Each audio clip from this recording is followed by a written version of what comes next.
Hello everyone. चलिए विद्युत आवेश और विद्युत क्षेत्र का नेक्स्ट टॉपिक हम बात करते हैं। विद्युत द्विध्रुव तथा विद्युत द्विध्रुव आघूर्ण यानी electric dipole and electric dipole moment क्या होता है। तो देखिए, विपरीत प्रकृति के आवेशों के युग्म को हम क्या कहते हैं? इलेक्ट्रिक डाइपोल कहा जाता है। यानी आपके पास कोई दो चार्ज है, एक कैसा चार्ज है? पॉजिटिव चार्ज है, और एक कैसा है? नेगेटिव चार्ज है। तो इन दोनों चार्ज के युग्म को क्या कहा जाता है? इलेक्ट्रिक डाइपोल कहा जाता है, यानी विद्युत द्विध्रुव कहा जाता है। ओके, अब आगे देखिए, यदि दोनों विपरीत प्रकृति के आवेश एक दूसरे से अल्प दूरी पर स्थित हो, यदि इन दोनों आवेश को क्या कर दें, हमें बहुत ही कम दूरी पर रख दें, तो दोनों आवेश मिलकर एक विद्युत द्विध्रुव आघूर्ण का निर्माण करते हैं। अब देखिए, विद्युत द्विध्रुव आघूर्ण होता है क्या है? मोस्ट क्वेश्चन है ये। तो इलेक्ट्रिक डाइपोल मोमेंट क्या होता है कि आपके पास दो विपरीत प्रकृति के आवेश जिनका परिमाण आपस में क्या होना चाहिए? बराबर हो। और तो दोनों आवेशों में से एक आवेश का परिणामी मान तथा दोनों आवेशों के बीच की दूरी के गुणनफल को क्या कहा जाता है?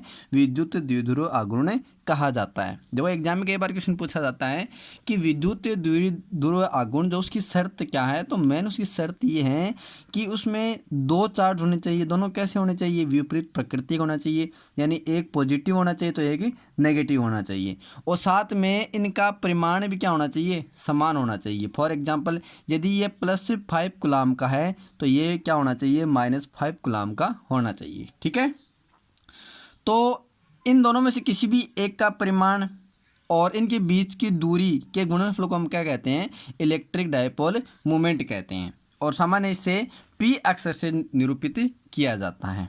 ओके, जैसे देखिए, आपके पास एक पॉजिटिव चार्ज है, एक नेगेटिव चार्ज है, दोनों विपरीत प्रकृति के आवेश हैं, और साथ में इसके बीच की डिस्टेंस क्या मान लेते हैं? 2a। देखिए, इसके बीच की डिस्टेंस हमें r वगैरह a वगैरह भी मान सकते हैं। 2a क्यों मानते हैं? 2a इसलिए मानते हैं कि जब भी हमें द्विध्रुव आघूर्ण के कारण कोई भी इलेक्ट्रिक फील्ड याद करेंगे तो उसमें जो कैलकुलेशन होती हैं उसको इजी बनाने के लिए इसके बीच की डिस्टेंस क्या ली जाती है?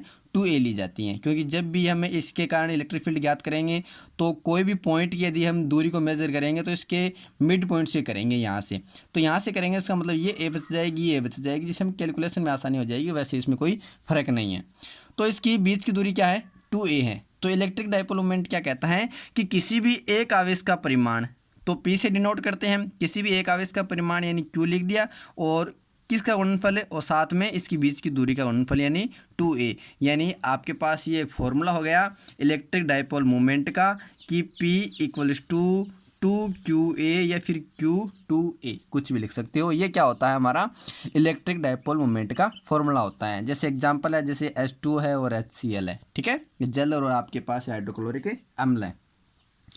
नोट में कुछ बातें देखिए कि विद्युत द्विध्रुव आघूर्ण एक कैसी राशि है? एक वेक्टर क्वांटिटी, एक सदिश राशि है जिसकी दिशा कहाँ होती है? जिसकी दिशा ऋणात्मक आवेश से कहाँ होती है? धनात्मक आवेश की तरफ होती है। एक चीज़ का विशेष ध्यान रखना है यहाँ पर, जब भी हम कोई भी बात करते हैं, चाहे विद्युत धारा के प्रवाह की बात करें, चाहे या फिर आवेशों के, हम यहाँ पर देखिए दिशा के बारे में, पॉजिटिव की दिशा जो होती है वो आउटवर्ड होती है, नेगेटिव की इनवर्ड होती है, अंदर की ओर होती है। लेकिन इसमें उल्टा है इलेक्ट्रिक डाइपोल में। इसमें क्या होता है कि इसमें जो विद्युत द्विध्रुव की जो डायरेक्शन होती हैं वो किधर होती हैं? वो ऋणात्मक आवेश से किधर होती हैं? धनात्मक आवेश की ओर होती हैं। विशेष तौर से आप ध्यान रखोगे। विद्युत द्विध्रुव आघूर्ण का मात्रक क्या होता है? मात्रक हमेशा किसे निकालते हैं हम? फॉर्मूले से। तो यहाँ से सिंपली हम निकाल सकते हैं। क्यों क्या है यहाँ पर? आवेश। आवेश का मात्रक क्या होता है? कूलाम इंटू 2a क्या है? 2a एक डिस्टेंस है, एक दूरी है, और दूरी का मात्रक इसमें लेते हैं हम मीटर में। तो क्या हो जाएगा? कूलाम इंटू मीटर हो जाएगा। यदि हम इसके v में सूत्र की बात करें तो v में सूत्र इसका क्या होता है? m0 l1 t1 और a1। ठीक है, इसका ये क्या हो जाएगा? v में सूत्र हो जाएगा। चलिए अब आगे एक हम न्यूमेरिकल पे चर्चा करते हैं। तो देखिए, आपके पास एक क्वेश्चन है कि NaCl अणु में Na+ व Cl- आयन के मध्य की दूरी जो वो कितनी है? 1.28 एंगस्ट्रॉम है। तो अणु के विद्युत द्विध्रुव आघूर्ण की क्या कीजिए? आप गणना कीजिए। ठीक है, तो देखिए, आपके पास जो चार्ज है Q है, ठीक है, जैसे पॉजिटिव चार्ज है फिर नेगेटिव चार्ज है, तो इसका आवेश कितना होता है? आवेश होता है 1.6 × 10⁻⁻90 कूलाम। यदि ये सोडियम की बात करें यानी ये पॉजिटिव आवेश है तो यहाँ पर प्लस आ जाएगा, यदि नेगेटिव चार्ज ले तो वो यहाँ पर माइनस का चिन्ह आ जाएगा। ठीक है, साथ ही बात करें यहाँ पर डिस्टेंस की, दूरी की, फॉर्मूला क्या होता है हमारा, फॉर्मूला होता है P = Q2A। तो हमें क्यू का आवेश का तो मान पता है कितना होता है, साथ में 2A क्या हमारी डिस्टेंस कितनी दे रखी है 1.28 एंगस्ट्रॉम।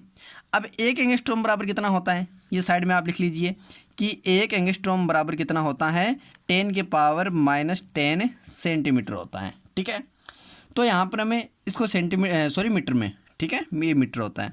यदि हम इसको मीटर में चेंज करेंगे तो कितना हो जाएगा 1.28 × 10⁻⁻10 मीटर हो जाएगा ये। ठीक है, एंगस्ट्रॉम को किस में चेंज कर लिया हमने, मीटर में चेंज कर लिया। हमें क्या याद करना है, विद्युत द्विध्रुव आघूर्ण की गणना करनी है। तो अणुओं के आयन का विद्युत द्विध्रुव आघूर्ण क्या लिख सकते हैं, फॉर्मूला हम अभी लिखा था वेक्टर P = Q2A, जहाँ पे Q की वैल्यू क्या है हमने पुट करेंगे 1.6 × 10⁻90। इसी प्रकार 2A की वैल्यू क्या होगी 1.28 × 10⁻⁻10 मीटर होगी। ठीक है, तो यहाँ पर कूलाम और ये मीटर हो जाएगा।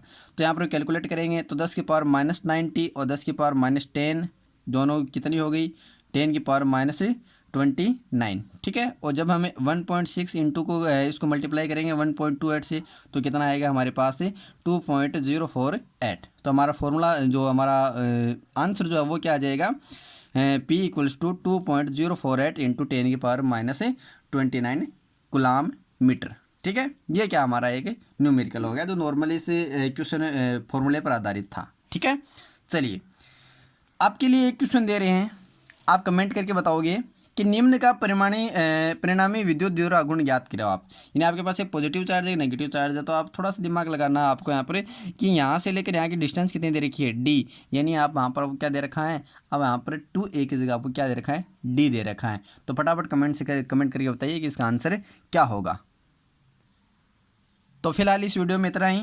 नेक्स्ट वीडियो में बात करेंगे कि इलेक्ट्रिक डायपोल के कारण इसके अक्षीय और निरक्ष पर कितना इलेक्ट्रिक फील्ड होता है। तो जल्दी से वीडियो को लाइक कीजिए, अपने दोस्तों के साथ शेयर कर दीजिए और चैनल को सब्सक्राइब भी कर दीजिए ताकि आपको लेटेस्ट वीडियो नोटिफिकेशन मिलते रहें। मिलते हैं नेक्स्ट वीडियो में, तब तक के लिए take care and good bye.